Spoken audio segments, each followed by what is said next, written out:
The Tibia Mariner is widely mocked as one of the lamest and most anticlimactic field bosses in all of Elden Ring, partially because there's something silly about a guy attacking us from a rowboat with a yodel horn, and partially because he's really easy to kill so long as you don't run into this giant apparition that knows Hyper Beam like your favorite Pocket Gyarados.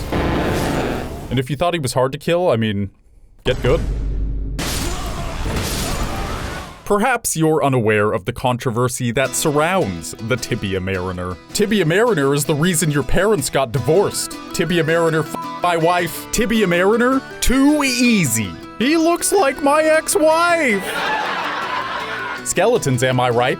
Perhaps you've barely thought about Elden Ring in a while. I know I've been gone for like 3 years, so maybe I'm late to the punch here, but whatever. The Tibia Mariner is far more complex than his semi-lolcow reputation would have us believe. For you see, the Tibia Mariner draws inspiration from Charon, the boatman of the River Styx in Greek mythology, who transports souls from the world of the living to the realm of the dead. There are a lot of lost souls in the lands between that were doomed to wander without purpose, unable to fully live and unable to fully die, until this scrawny guy in a boat started scooting around and said, "Follow me, guys." So as silly and hard to take seriously as this janky field boss seems, he actually is doing a lot of good in the world, even though he tries to kill me just for splashing in his puddle. I should also mention that there is obviously more than one Tibia Mariner. There are 5 known mariners. These ghostly mariners have been doing their thing since literally the dawn of time. They were the original shepherds of lost souls until the Rune of Death was removed from the Elden Ring. The Rune of Death seemed to do a couple of important things. 1, it made sure that even demigods could die. 2, it ensured that everyone who died would eventually make their way to the afterlife with the help of Uncle Tib. So without the Rune of Death, the Tibia Mariners were out of a job. They were purposeless, aimless, blowing into their horns with nobody to listen. Death became this weird, impotent force that didn't quite work properly anymore. Many souls were doomed to wander, and the Mariners just sat around watching 3-hour YouTube video essays in their underwear while vaping. Until Godwyn's gross rotting body created the Death Root, once again giving a potency to the force of death. The Tibia Mariners were back. They were so back. They quit the Nick and got back in their boats. Upon slaying a mariner, you will always find Death Root because that's how they got back in the proverbial saddle. In the hands of a mariner, Death Root seems to simulate the powers of the Rune of Death. The mariners do an important job, yet from our perspective, they're kind of funny looking. Maybe we've been too harsh. We need someone to save us from the hellish existence of being trapped in liminality. We've all been trapped between in one way or another, locked in a mental cage of our own indecisiveness. To live in that cage for too long has a way of tearing us apart. The Tibia Mariner, with his big horn and surprising upper body strength, soothes the indecisiveness that haunts those lost in death. For the mariner lives in death. He is not caught between. He peacefully exists within a contradiction, doing his job by helping the lost find their peace. I do wonder if each mariner is touched by every soul that he shepherds. Does he look into their eyes before they finally fade away, taking with himself a piece of them, not because he's a thief, but rather because he's a lover of sorts? Surely helping souls accept death is an emotional process. Surely it requires empathy and a true understanding of those that he leads. The big TM is built different. He's confident and kind, and his skills go even deeper than that. I will now ask an all-important question. When we are tormented by indecisiveness, how is it that a decision finally gets reached? It's only when we come to an understanding of what we truly want that we can finally move forward. The Tibia Mariner, with literally enough charisma to row a boat on land, guides these indecisive skeletons towards their true will.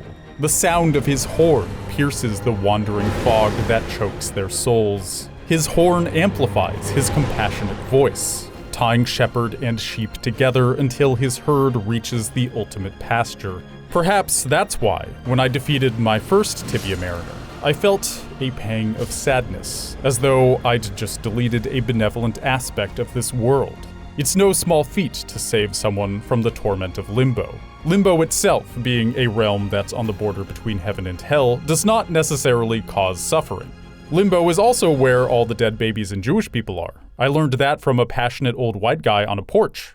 Limbo ain't a bad place. It just isn't good either. However, when souls have died and don't know how to proceed, they might experience a war within themselves, an attachment to the world of the living while simultaneously longing for the realm of the dead. To be there temporarily is perhaps a common feature of the death process. However, to linger in the in-between, to long to live and crave to die for months, centuries, millennia, it tortures a soul. It corrupts them more deeply as more time passes. The Mariners are able to summon armies of the undead, not through non-consensual mind control, but rather by offering clarity and peace of mind to their followers. When the Elden Ring lost its rune of death, millions of souls could no longer pass over, unless they were blessed with Marika's grace. And given that Marika literally revoked grace from Godfrey himself, how many countless others do you think she screwed over?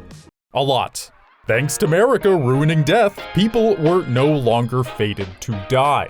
It was not only possible, but also normal to become lost in limbo, unable to pass on. She took away the natural cycle of existence. Marika didn't care about the Tarnished who were lost in death. But the Tibia Mariners did. They dutifully returned to their roles when Godwyn's accidental death route gave the Tibia Mariners a second chance at living their purpose. Second chances, yes! We love it.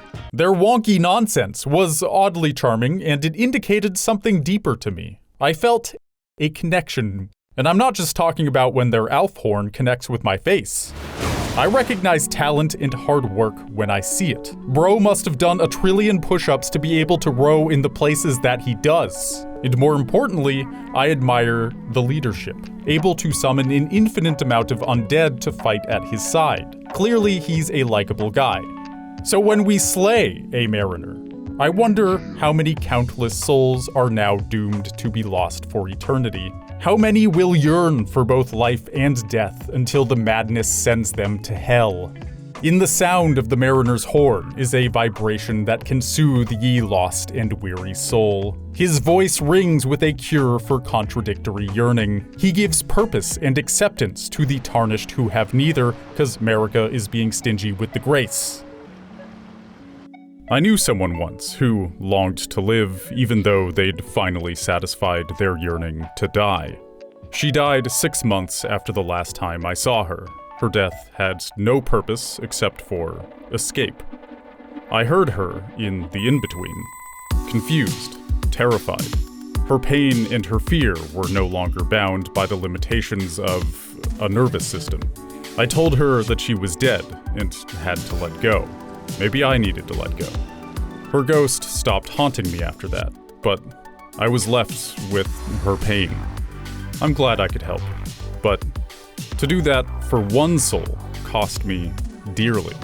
And to do that for millions, I can only imagine. That's the story of Tibia Mariner. The story you never knew.